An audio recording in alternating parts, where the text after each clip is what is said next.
Right. So good evening. Now, I'm Nichola McLeod. I'm a coach, a mentor, a team builder, and I absolutely love supporting people to reach their full potential. I've got over 25 years experience as a senior executive in the boring corporate world, but also as a really exciting self-employed entrepreneur. So tonight we're going to cover off time management. But this isn't just any old time management. This is for super busy people like yourselves, okay? Now, I know we've probably heard this phrase a million times, work smarter, not harder. But when you think about time management, I bet, right, you think about time. I mean, there's a clue in the name, isn't it? Time management. But in this session, I'm going to totally rethink your take on time management because it isn't about time, even though the clue is in the name. Normally that would lead you to the right place, but not tonight. In fact, the secret to time management is how you actually manage your energy, how you manage your focus and your decision making. So, we're going to look at a couple of things to just expand a little bit on what I mean by that. So, the first thing is something called an energy audit. If you've ever done it before, right? Instead of managing every minute of the day, we're going to look at tracking your energy levels throughout the day. And we're going to try and structure tasks around your personal peaks and dips. You're going to be amazed at the difference it makes. I'll give you an example of this, a very recent example, looking at the last 3 days and three tasks, okay? Going backwards Monday, Sunday, Saturday, doing our month end account, writing this training and stocking up 400 expired books. Okay. Now, I'd planned to do the accounts on Saturday because I knew I had the whole morning free. I have no distractions. When I got up on Saturday morning, my energy levels, like mentally, was so flat. Now, I knew I could do the accounts, but with the way that my energy was, it was going to take me double the amount of time and I'd probably make quite a few mistakes. So me being the radical person that I am, I chose to sticker up 400 books instead, which I'd planned to do on Monday afternoon, then freed up Monday afternoon to do the accounts. So sometimes it isn't about like this whole structure over time. It's about using your energy in the best possible way. So, a little mini task for you tomorrow, give yourself your own energy audit. Take note of when it is in the day that you feel the most focused, when it is that you feel the most distracted or the most sluggish. See if you can pick out when your peaks and troughs are. If you want to do it for a few more days, you might see a pattern occurring that you can actually pull out, and it will help you to understand a little bit more about when you can be super productive. So, after that energy audit, the other sort of one to talk about, a favourite of mine, okay, time confetti. What do I mean by that? Confetti is there to represent the tiny distractions in life. Social media, notifications, a quick email. These things shatter your focus and steal hours without you even noticing. And I'm going to go into this in a little bit more detail as we go through this session. Got some top tips on how you can avoid these things. And again, each of these I'm going to go into a little bit more detail, give you some context around them.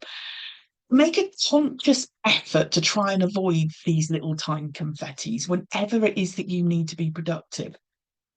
Try and fill as much of your time with joy. Try taking a break if you find these time confettis creeping in. And also reevaluate your priorities. So, all of those things we're just going to look at in a little bit more detail as I go through things. Let's have a look at some time wasters that I'm calling invisible time wasters, okay? So, I've got a picture of the invisible man. So I couldn't figure out how to do the invisible because it's like if it isn't visible, you can't see it. So how can I do that? So we've got Invisible Man. Anyway, these invisible time wasters,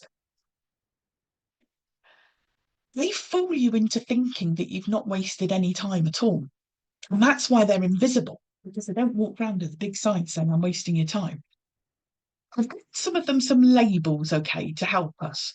First one, context switching penalty, which sounds really posh, right? Did you know every time you jump between tasks, that it takes your brain about 20 minutes to refocus?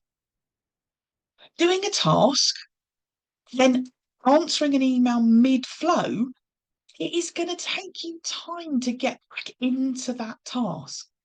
If you reduce the amount that you multitask, you are going to save yourself hours in each day.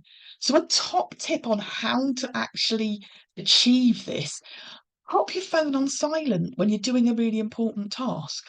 Close your emails down, mute alerts. It's completely on that task at hand. And you'll have it done in a fraction of the time. Trust me, this one really, really works. Now, the next one is called the efficiency lie. And oh my God, this has to be the one that I'm the guiltiest of.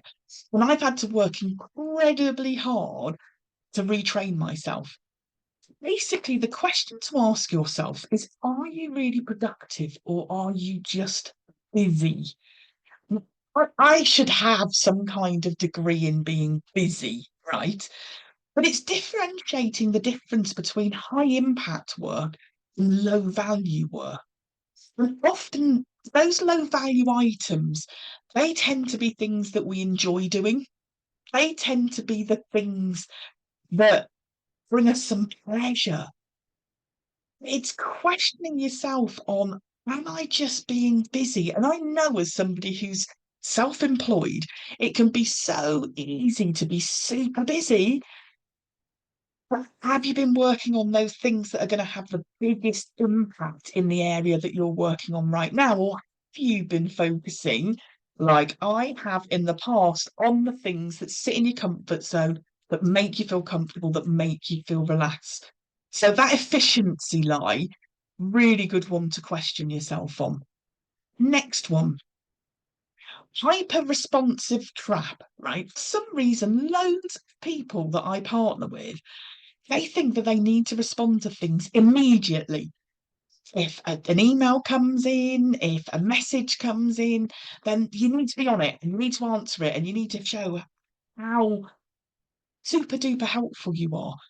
This constant need to check your email, to check WhatsApp, social media, whatever it is, it's actually killing your deep work. Really recommend that you set focus zones where you work distraction free to get something done. It's all of the time. I'll give you an example. Why is it doing this session? I'm really, really comfortable to put my phone on silent, to close down my social media so nothing distracts me during this 30-minute session. Yet, if I've got a piece of work that I'm working on solo, why would I hesitate not to do exactly the same for 30 minutes to get it done? So it's that, have a think about the way your mind plays tricks on you when it doesn't matter. I just need to get back to them. I need to answer them. They need an answer. Actually, they can just wait. Now, this last one, I know far too many people like this one, right? Overthinking and perfectionism. Why spending too long on a task is as bad as procrastinating and not even bloody starting it. If you haven't already, you need to learn the 70% rule, right? The 70% rule is, if it's good enough, move on. Now, for the perfectionists in the room, this is going to sound like the worst piece of advice you've ever received in your life. If it's good enough, stop and move on. Again, you will be amazed. Actually, it probably takes 20% of your time to get to that 70% good enough, and 80% of your time to gain that extra 30% of perfection. Think of how many things you could do that were good enough without really worrying about that. So, a little mini task again, tonight's full of them, okay?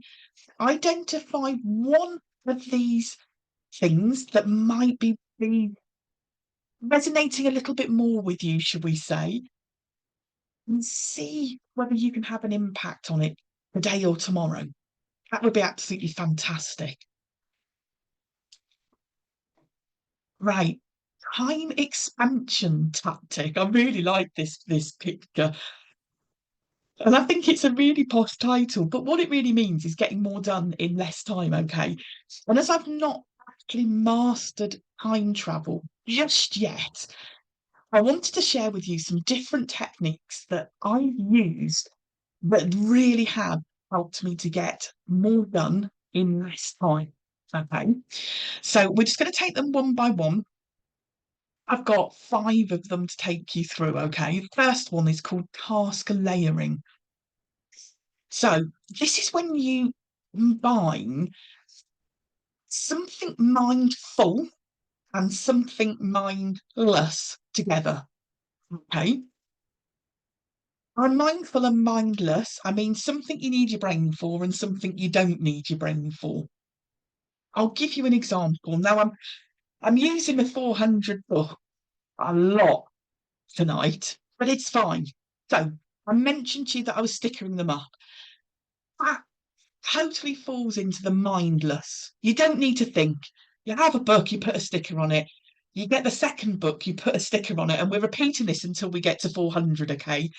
Totally mindless. So while I was doing that, I was listening to an audio book that on a topic that really, really interested me, I had to think about and process and absorb.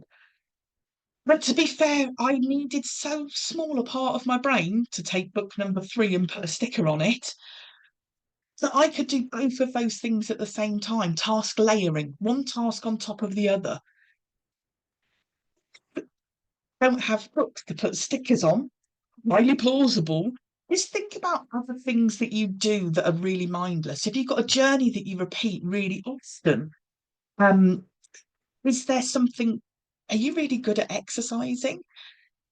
Think about something where you don't need to use a lot of brain power, but it's going to take some time and layer something on top of it. So I always hear people saying, oh, I don't have enough time for self-development. And I'm thinking, just think of all those times in your day, week, month, where you are doing something really mindless.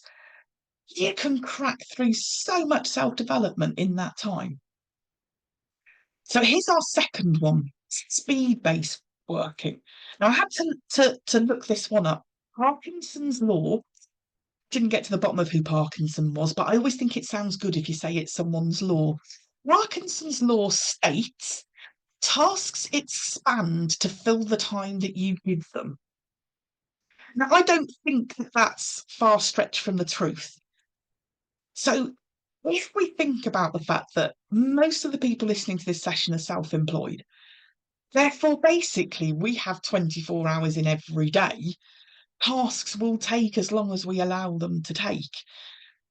But have you ever found yourself where all of a sudden you haven't got the time? And I'm thinking about when you've got a holiday to go on, when you know you're going away, and when you give yourself those deadlines, how much stuff you manage to achieve in that last 24 hours before you go away.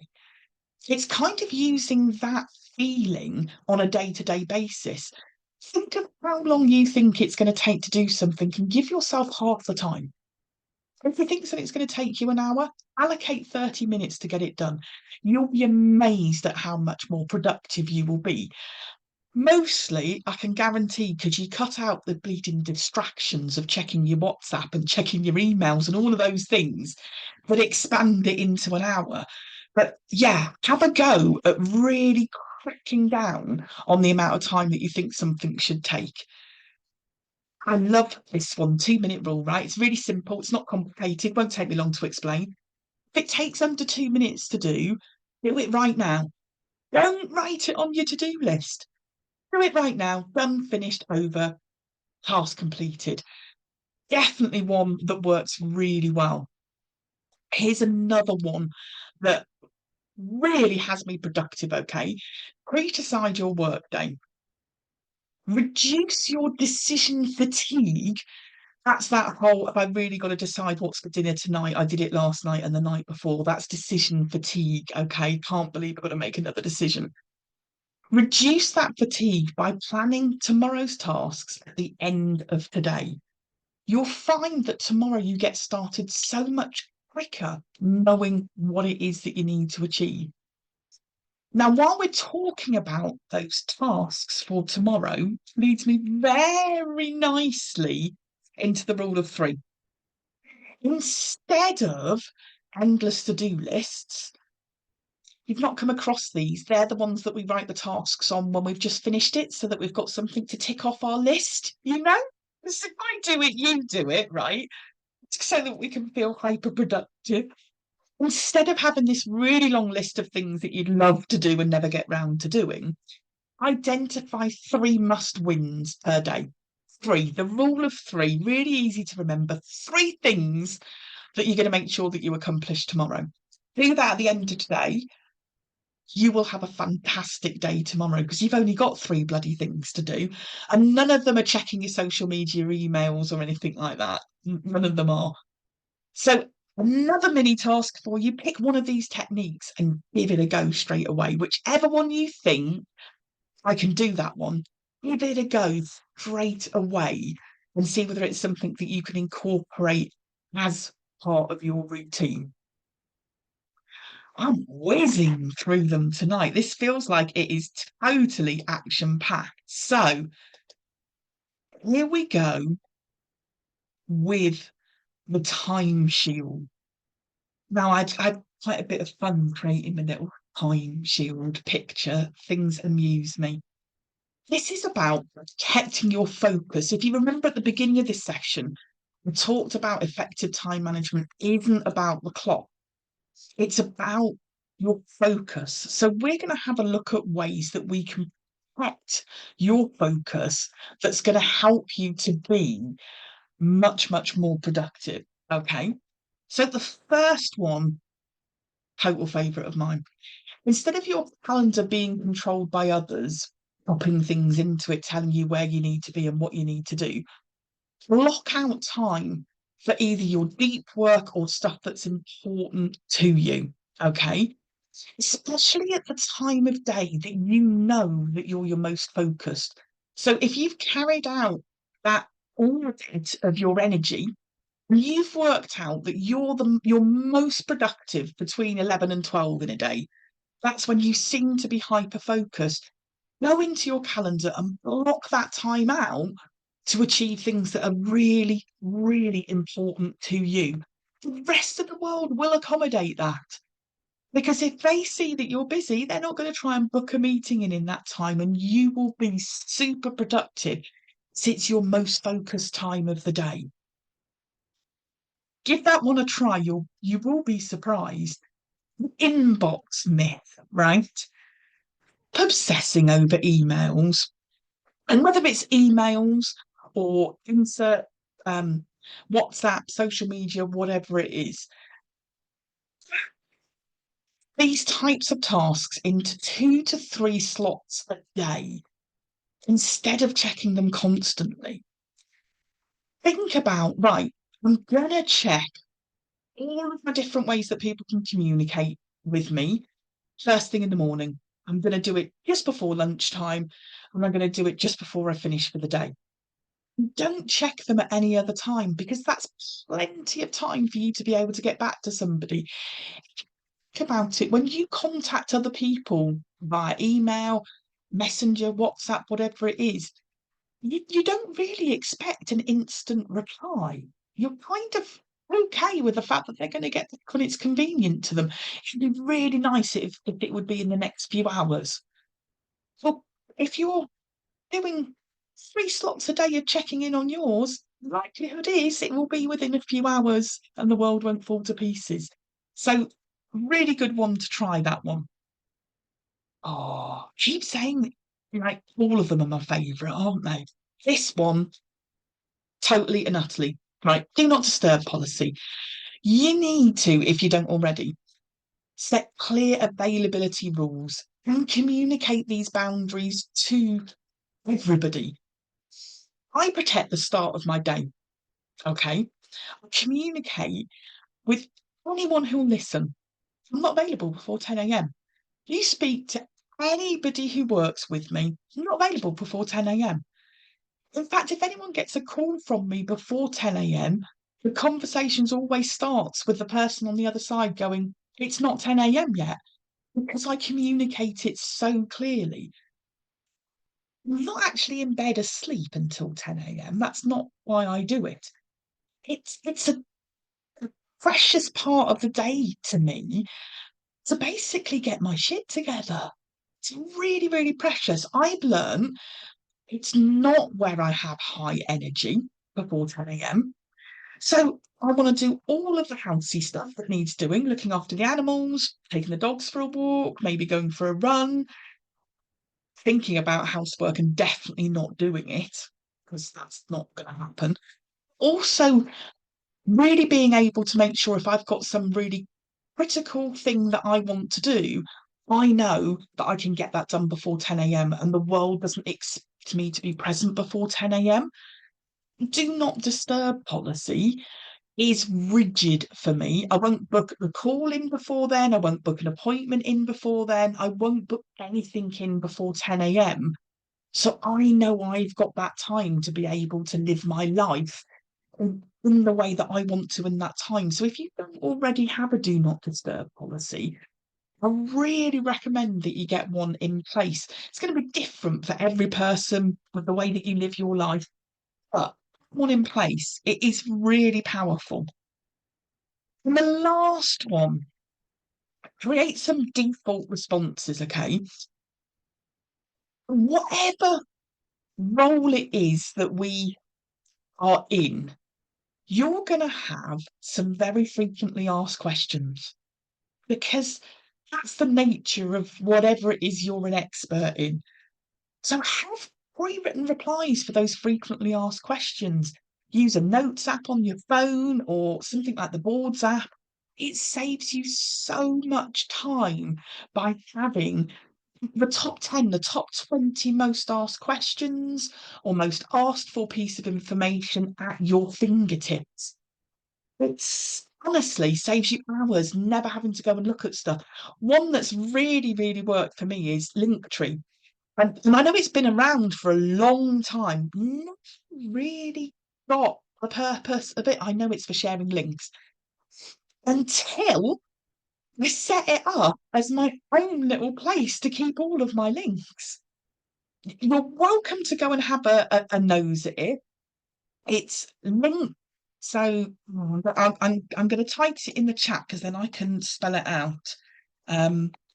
Because you've got to get the dot in the right place. And spell it right. Yes, I have done it. Right. So it's Linktree, linktr.ee, and then the slashy thing, beauty of success. Go and have a look at it. And yes, I can use it for promoting my business. Absolutely. I also have a link to everything that I use on a daily basis on there. I don't have to go scrabbling around to find links. They're all on there. And I can get them into little categories. So you'll see there's different categories on there. I can call them whatever I want to, and they link through to whatever I want. And you'll see I've got YouTube videos on there. I've got links to Avon's little guides on there. I've got links to websites on there. It's got everything. Go and have a nose. Link tr.ee/beauty of success. Go and be nosy. Use mine or create your own. Honestly, great way of having some default responses, being able to find everything. So, on to our last one that I'm going to share with you this evening. This, I guess this one's been transformative for me over the last 2 years that I've been working on it.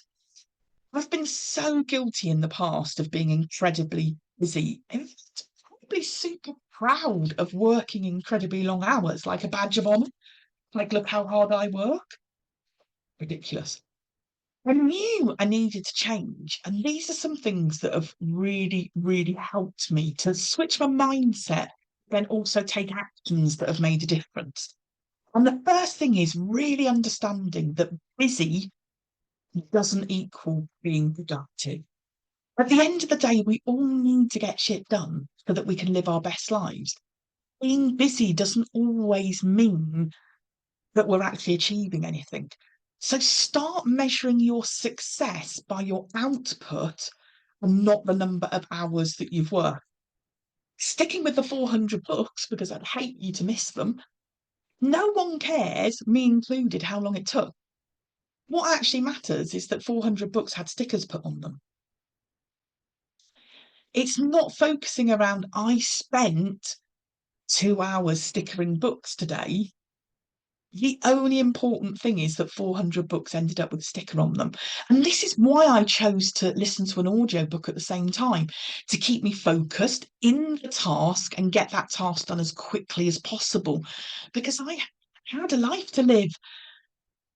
And I know if I hadn't listened to that audiobook, knowing myself, I'd have got bored, putting those stickers on mindlessly and taken some breaks to pick up my phone and scroll. Like each time I finished a box of books, have a little scroll. Going back to what I was saying about how long it takes you to get back into a task, I've just made this task long so much longer. My only objective with blinkers on is how quick can I get these 400 books done, and what can I do to make that go as quickly and as smoothly as possible. The other thing I wanted to try and explain to you is time debt versus time investment. So some activities steal time from your future self, like attending a meeting or a training session that you're not actually going to get any value from. There is absolutely no point in turning up for a training session, and I'm not necessarily talking about this one, I mean for anything, and not actually doing anything with that training. That's just time debt. It just absolutely is. There are other things that you can do that can create future savings. Now, for example, this training session. If you implement the things that we've talked about this evening, you will save yourself time and be able to live more of your life. And that's the objective, purely.